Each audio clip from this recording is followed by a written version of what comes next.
պարոն նախարար, քանի որ կարևոր մի փոփոխություն է նախատեսվում ապրիլի 1-ից բոլոր կենսաթոշակները եւ նպաստները, նաեւ քարտերը, պետք է տրամադրվեն անկախիկ եղանակով եւ վերջին հայտարարությունը 2 օր առաջ, որ հրապարակել է նախարարությունը եւ էլի դուք էլ պարբերաբար անդրադառնում եք դրան, այն է, որ տեղաշարժման խնդիրներ ունեցող անձանց դեպքում մենք բանկերի միջոցով քարտերը կառաքվեն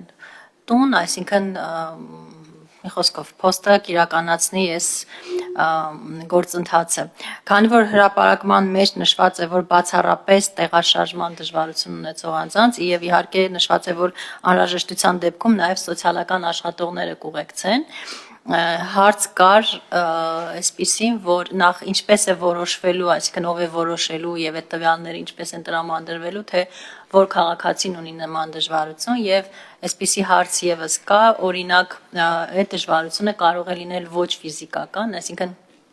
ֆունկցիոնալության սահմանափակումը օրինակ կարող է լինել հոգեկան առողջությամբ պայմանավորված, մտավոր եւ այլն։ Այս դեպքում արդյոք մենք դա եւս ներառում ենք, որովհետեւ նորից եմ կրկնում, ձևակերպմամբ դա չի հասկացվում, եթե այստեղ ճշտելու կարիք կա, խնդրում եմ պարզաբանեք, շնորհակալ եմ։ Շնորհակալություն, կարևոր հարց է ու առիթը օգտագործելով փորձեմ սկզբից մինչև վերջ պարզաբանել եւ ասեմ ինչու չենք ամբողջությամբ ամեն ինչ գրում, որովհետեւ կառավարության որոշումներով այդ ամեն ինչը պետք է սահմանվեն եւ նաեւ ձեզնից խնդրել էինք այդ 3 ամիս ժամկետա օրենքները ընդունելիս, որպեսզի դրանք ձևակերպենք, բայց մենք պատկերացնում ենք, այսինքն ԱԻՑ Ֆ ամբողջ գործընթացը պատկերացնում ենք, հիմա բացատրեմ ինչպես ենք անելու նախ մեր բոլոր քաղաքացիներ, որոնք կարող են այդ գործընթացը ինքնուրույն անել, խնդրում կոչ ենք անում դա անել ինքնուրույն եւ չսպասել որևէ ժամանակահատվածի, որևէ ամսաթվի, որովհետեւ առաջին հերթին դա ձեռնտու է իրենց, քանի որ կարող են օգտվել հետվճարի համակարգից 20%-ի չափով մինչեւ 10,000 դրամ եւ իրենց կենսաթոշակները եւ նպաստները բարձրացնել եւ երկրորդը խուսափենք վերջի պահին ինչ որ գործողություններից։ Դրա համար ենք ֆիքսել մարտի 5-ը, որովհետեւ կարծում ենք, որ մինչեւ մարտի 5-ը մեր այն քաղաքացիներ, որոնք դա կարող են անել ինքնուրույն, հասցնեն դա անել ինքնուրույն։ Դրա համար անհրաժեշտ է 2 մեխանիզմ աշխատեցնել, գործարկել կամ on-line մեր թվային հարթակով ընտրել վճարող կազմակերպությունը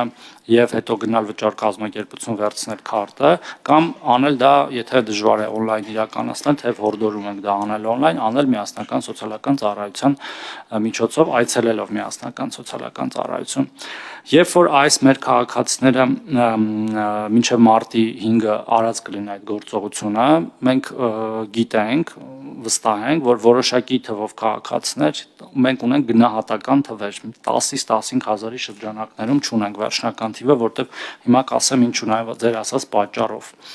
չեն կարողանա դա անել, այդ քաղաքացիների համար մենք մարտի 5-ին ավտոմատ կընտրենք բանկ, որը որ պատահականության սկզբունքով, բայց նաև հաշվի առնելով որոշակի պարամետրեր, որտեղ ոչ բոլոր բանկերն են ուզում մասնակցել այդ գործընթացին, հիմա բանկերի հետ բանակցություններ են գնում, վերջնական այո ասել են 1-2 բանկ, բայց մեզ համար ցանկալի է, որ ավելի շատ լինեն, թեև տարբերություն չկա, որտեղ պայմանները ըստ էության այդ քարտերի եւ հաշիվների սպասարկման բոլոր տեղերում նույնն են, դրանք հատուկ տեսակի քարտեր եւ հաշիվներ են։ Այդ ընտրությունից հետո այդ թվով քաղաքացիների համար հիմա նաև կասեմ, որ տեսակի խմբերին պատկանող քաղաքացիների համար կարվեն առաքումներ ամենայն հավանականությամբ հայփոստի միջոցով, թեև բանակցությունները գնում են տարբեր սուրհանդակային ծառայությունների հետ, բայց մեր կարծիքով հայփոստի ցանցը եւ ներուժն է ամենամեծը Հայաստանի Հանրապետությունում,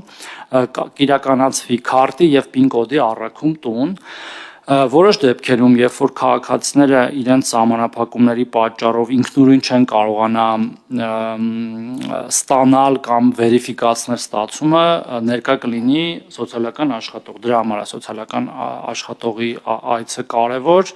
եւ դա հավանաբար տեղի կունենա առաջի փորձը ձախողելու դեպքում, երբ որ առաքվի եւ դա հնարավոր չլինի հնարավոր չլինի ստանալ։ Իրականում գործընթացը բավական բարդ է, եթե անկեղծ ասեմ, հիմա տարբեր շերտեր են բացահայտվում, կանխիկ ստացող մեր քաղաքացիների մեջ մոտ 2500 հոգի ընդհանրապես չունի վավեր անձնագիր, եւ քարտ բացելը խնդրեմ է, մենք հիմա ներքին գործերի նախարարության հետ բանակցությունների մեջ ենք, որպեսզի նրանք իրենց շրջիկ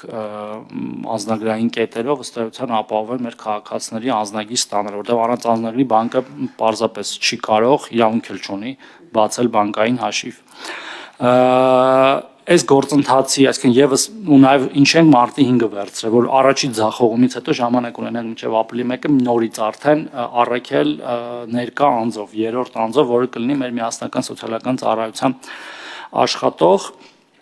եւ խմբերը այսպեսին ենք վերցրել։ Բայց դա չի նշանակում, որ այդ խմբի մարդիկ բոլորնա, որ այս պահին չունեն քարտ։ Դրանց մի մասը հիմա էլ ունեն քարտ։ Դրանք 85+ տարեկան մեր քաղաքացիներն են, առաջի կարգի հաշմանդամություն կամ խորը ֆունկցիոնալության սահմանափակում ունեցող քաղաքացիներն են եւ 75-ից 85 տարեկան երկրորդ խմբի կամ ծանր ֆունկցիոնալության խանգարում ունեցող քաղաքացիներն են։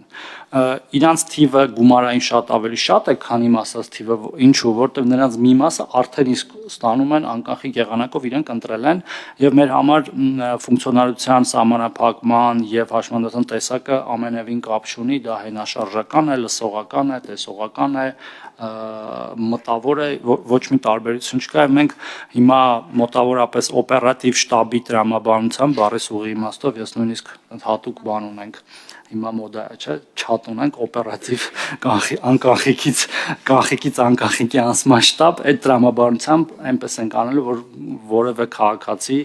իր իրավունքից չզրկվի, այնտեղ ուրիշ մանր հարցեր էլ կան, լիազորագրերով ստացողներ եւ այլն, այդ հարցերն էլ բոլորը մի մասը լուծվում են օրենսդրական կարգավորումներով, կառավարության որոշումներով, որի լիազորությունները մենք օրենքով ունենք եւ նաեւ դրա համար ենք այս ժամանակը խնդրել, մյուս մասն էլ օպերատիվ աշխատանքով մեր գործընկերների հետ ներքին գործերի նախարարության կենտրոնական բանկը։ Շնորհակալություն։ Ես հասկանում եմ, որ շատ հարցերի պատասխաններ պարզ կլինի կառավարության որոշումից հետո, բայց որքան շուտ մենք սկսենք տեղեկացնել քաղաքացիներին, այդքան շուտ կկանխարգելենք խնդիրները։ Ես եւս մեկ անգամ հաստատենք, որ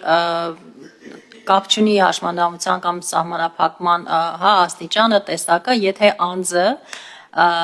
չի կարողանալու ստանալ եւ օգտագործել, այսինքն վավերացնել այդ քարտը, PIN կոդը, դժվարության դեպքում, ինչպես վավերացնելու հարց չկա, այսինքն երկու ծրարով, մեծ ծրարով ունելու է քարտ, մի ծրարով PIN, դա անվտանգության նկատառումներով բանկային համակարգի, այսինքն այն անձը, որը որ չի կարողանալու իմ ասած պարամետրերով, միգուցե նաև այդ պարամետրերից դուրս, որովհետև իրավիճակները կարող են շատ տարբերել, մենք օպերատիվ կերպով բոլորին առաքելու ենք տուն։ Բոլորին առաքելու ենք տուն, այլ ձախողումը, երբ ասեցիք, ճակերտավոր այսպես ասենք, դա ինչին էր վերաբերում եւ երբ է քաղաքացին դիմելու, արդյոք քաղաքացին ունի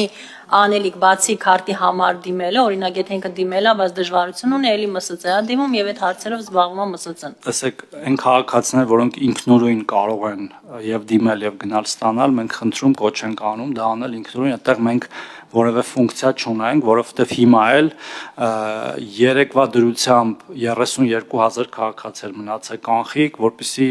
պատկերացնեք, դեկտեմբերի 1-ի դրությամբ 50,000 էր, այսինքն 18,000 քաղաքացի երկու ամսում արդեն տեղափոխվել է, օրական մոտ 1000 քաղաքացի տեղափոխվում է դեպի անկանխիկ, այսինքն այստեղ անելիք չկա, այդ մեխանիզմները վաղուց հղկված են, աշխատում են մեր 600, այդ 663 ստացողից միայն 32-ն ա եղել անկանխիկ, այսինքն մնացած 620,000-ը վաղուց ստանում են անկանխիկ։ Այն մյուս բոլոր դեպքերում, որ դա հնարավոր չի լինի, իմ ասած կրիտերիաներով եւ իմ ասած մեխանիզմով մենք առաքելու ենք, բայց դա տևում է ժամանակ եւ այո կառավարության որոշումները փորձում ենք արագ ընդունել, հավանաբար մյուս շաբաթ որոշները կընդունվեն, ամեն ինչ անում ենք, որ ընդունվեն եւ նաեւ այդ իմ ասած ուղղություններով բանկեր, փոստ, ներքին գործերի նախարարություն այդ օղակը աշխատացնում են, որպեսզի որևէ մեկը զրկված չլինի, բայց նաև առիթը օգտագործելով էլի օրինակ նույն վավերականությունը վերջացած անձնագրերի մասով, եթե էլի խնդրում եմ կան այդպիսի քաղաքացիներ, որոնց լրացել է, խնդրում եմ թարմացրեք, որտեվ դա ոչ միայն կենսաթոշակի համար է կարևոր, դա որևէ ծառայությունից օգտվելու համար այնուամենայնիվ կարևոր է։ Մենք էլ փորձում ենք ներքին գործերի նախարարության հետ այդ ամենը չանել նաև շրջիկ խմբերով։ Շնորհակալություն, համեցեք։ Շնորհակալ եմ Տիկին Բաթոյան նախ հարցը բարձրացնելու համար եւ պարոն Թրոսյան ձեզ հարցին պատասխանելու համար։ Մեծ առումով պատասխանեցիք, ուզում եմ ավելացնել, որ երեք արդեն տարբեր խմբի հաշմանդամություն ունեցող անչափահասների ծնողներ էին զանգել, որոնց երեխաները ունեին տեղաշարժման անհնարինություն եւ նամակներ էին գրել, իրենց ՄՍԾ-ից զանգել եւ տեղեկացրել էին, որ ըստ էության արդեն բանկերի հետ կա որոշակի համագործակցություն եւ 1-2 բանկ արդեն տվել են իրենց համաձայնությունը ձեր կողմից նշված մեխանիզմով քարտերը հասցնելու համար, իհարկե լավ կլինի, որ մեր գործընկեր բանկերը ավելի շատ լինեն, եւ այստեղ մի փոքր տեխնիկական հարց ինձ համար հասկանալի է, թե ինչու է ընտրվել մարտի 5-ը եւ ինչու մինչեւ ապրիլի 1-ը, այսինքն եթե մարտ ամսվա թոշակը քաղաքացին ստանում է, այս արանքում ձախողվում է մի անգամ փորձը, երկրորդ անգամ փորձի արդյունքում միևնույն է ապրիլ ամսվա թոշակը ինքը ստանալու է ժամանակին եւ որևէ խնդիր չի լինելու այս առումով։ Անկախ ամեն ինչից որևէ խնդիր չի լինելու, ես չեմ բացառում, որ շատ հատուկ է դեպքեր լինեն, ասենք, չգիտեմ, 2 ձեռքերի մանտների վրա հաշված կամ 2 մարդու 2 ձեռքերի, հա, ասենք մի 10-20 դեպք, որ շատ ինդիվիդուալ դեպքեր կլինեն, բայց միևնույնն է կենսաթոշակների նպաստները ստանալու են բոլորը, ես նկատի ունեմ, որ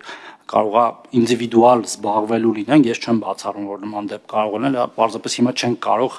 հասկանալ, թե այդ ինդիվիդուալ դեպքը ինչպիսին է, այդ բոլորը եւ իմ նշած գործընկերների օգնությամբ եւ մեր անմիջական միջամտությամբ կլուծվեն